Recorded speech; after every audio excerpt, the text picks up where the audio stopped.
Hey guys, welcome back to L&M Sports, and in today's video I'm going to be going through my 2024 AFL fantasy team, so I hope you guys enjoy and let's get into it. For you guys that don't know what AFL fantasy is, AFL fantasy is a fantasy football game where you create your own team and you've got a budget of 15.8 million and each player is worth a certain amount based on last year or whether or not they're an up-and-coming draftee. And you put together a team of about 22, I believe. So yeah, I'll be running through my team today. Starting with my backline, I've got Ryan Burton. I think he'll do alright. Might rack up a few points.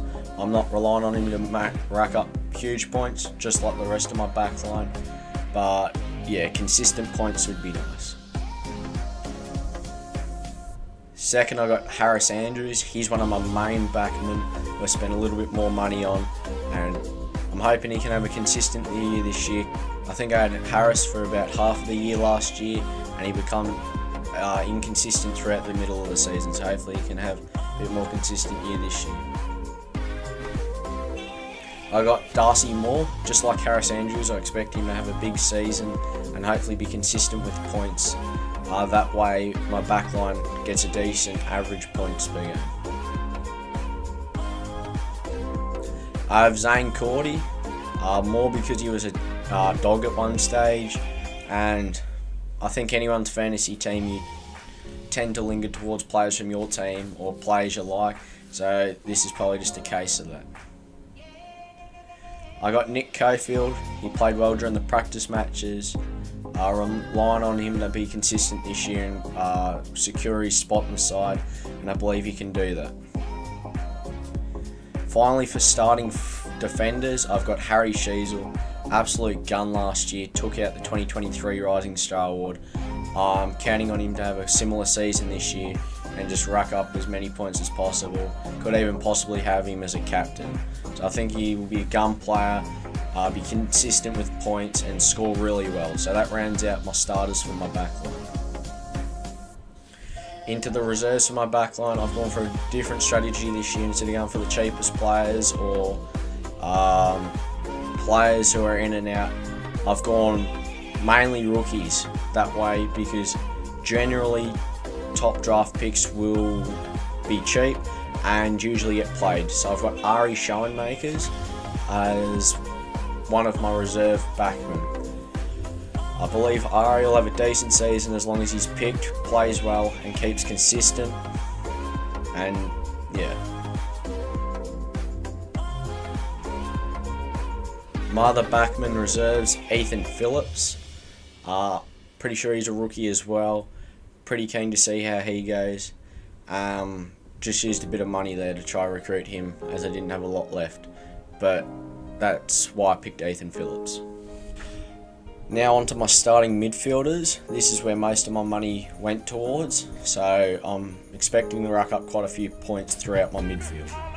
I went for players that usually are a midfield back or a midfield forward, that way I can change them and swap them easily throughout the year. Starting off with my starters, I've got Darcy Wilson, young recruit, St Kilda's draftee.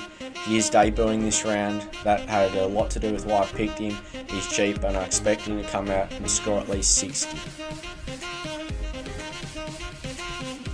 Next I got James Jordan. I think he's going to have a breakout year this year, score really well and really be one of the ones to carry my team and play well.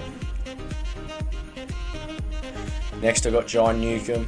Had a killer year last year, expecting to back it up this year, score really well, and I reckon it'll be money well spent. Next I got Colby McKercher, another rookie. As I said, my team's full of rookies. I just reckon they'll get a few games, especially North players. So I've got Colby McKercher in the midfield, one of the cheaper recruits, and I expect him to have a decent start to the year. Started to spend a bit of money towards here. Next I've got Nick Dacos. I think he 982,000, so almost $1 million player. Had a killer year last year. Just needs to stay consistent, because I know there's a couple of games last year he scored pretty low, but generally he scores over that 100, which is what I'm looking for in him this year. And just like Nick Dacos, I've got Tom Green. I think he could be in top 3 for in the Brownlow this year and definitely contended to win the award. I think he'll score really well week in, week out, and that's why I've got him. Next I've got Riley Sanders, another dog. I think he'll go well this year. He's debuting in the first round also. I'm pretty keen to see how he goes and tear it up in the midfield with like Liberatore and Bontempelli. Speaking about Bontempelli, to round out my starting midfielders, I got Marcus Bontempelli. One of my $1 million players. I think he'll play really well, be consistent with points, and possibly even take out the Brownlow this year. My backup midfielders, I have Tom Mitchell in there. The reason Tom's in the backups is because he's not playing this week, had a poor game for opening round and was subbed off. So hopefully he can get back into the way he plays and might even fit him in there during the year. My next midfield backup is Jake Rogers. I know he's injured, but I think he's not far off playing, I'm pretty sure. And I'm sure I can find him a spot in the team as long as he stays consistent and he comes back soon. Otherwise, yeah, he might be someone I trade soon.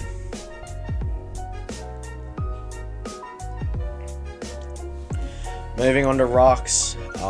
Rucks are probably one of the harder positions, I reckon, because all rucks are worth a bit of money, especially if they're decent. But starting with my rucks, I've got North Melbourne's Tristan Xerri. I haven't heard too much about him, but he played alright in the pre-season, and I reckon he'll go alright, especially being considered he's been picked for this round. So I think he'll start off strong and play well. My second ruck, another $1 million player, had to go Tim English. Thought about Rowan Marshall, but had to go Big Timmy. I think he'll go really well, score well, and have a consistent year this year. Now to my backup ruck, I didn't want to spend too much money, but didn't want a nobody, or no one's a nobody, but just wanted someone with a bit of a name. He's not playing this week, but I've gone Toby Conway. I hope he can fit into Geelong's side throughout the year and be there in case one of my ruckmen gets injured. On to my forwards now. The first one's Patrick Lipinski. He's a midfield forward hybrid, and I think he'll score well. Might not score hundreds, but I reckon he'll score regular 70s and 80s to help bring up my score. That's why I've gone Lipinski. Next I've got Caleb Windsor. Haven't heard too much about him. Kid from Melbourne, but pretty keen to see how he goes. He was a cheaper player, and yeah, I'm sure he'll play well. Next I got Watto, the Wizard, Nick Watson. Gun player, as long as he can keep his feet. He was slipping around a bit against the Dogs, but as long as he can keep his feet, I'm sure he'll be a great forward, possibly even the next Eddie Betts. The way he handles the ball and can kick it is just magical, to be honest. So yeah, hopefully he goes well and hopefully he scores well. I think worry about the forwards is sometimes they may not be as consistent as you do rely on them to get decent scores, kicking goals, taking marks, etc. Next I got Zach Fisher, North Melbourne's new recruit from Carlton. Played really well there. I think North will give him a good run, probably midfield forward, and I'm sure he'll tear it up, get a few disposals, kick a couple of goals, and have good scoring games. I got one of North's other debuts. I got Zane Dersma. I fit him in the forward line. Bit of Gippsland power bias there, but I'm sure he'll be killer and go alright this year. Rounding out my starters in the forward, I've got another Doggies player. I've got James Harms. He's debuting as well in the new colours. I'm sure he'll do alright. Played well in the practice matches, moved up the ground a bit, so I'm sure he can stay consistent, get a few disposals and possibly a goal or two there. Now on to my backup forwards. I've gone Jed Walter, rookie for Gold Coast. He's not playing this round, he's injured, but if he can come back soon, I'm sure he's going to kill it, kick 2, 3, 4 goals in a game, kick bags, and I'm sure he'll start off early and well. My last starter in my forward, I got Kai Lohman. Had a decent opening round, played alright in the practice matches. I'm not expecting too much from him, but I just hope he can stay consistent and get a decent score. And finally, to round out my team in the utility position, I've got Harley Reid. I may move him into my team soon. I've got him there at the moment to fill up the team. Might change it around a bit, but that is my starting lineup for my AFL Fantasy team for 2024. Pretty keen to see how it goes. I've never been too good at fantasy nor Supercoach, but confident and hopefully I'll go alright this year and pretty keen to get into it. L&M Sports are running an AFL Fantasy competition this year. Put the code up on the screen now. It's also in the link in the description, so make sure to check that out. We've also got a tipping comp. It's not too late to sign up to that. We're only halfway through round 1 and opening round being, but there's $50 up for grabs, so that is also in the description, so make sure to check that out. I hope you guys enjoyed the video. Thank you for watching. Make sure to like, subscribe and leave a comment.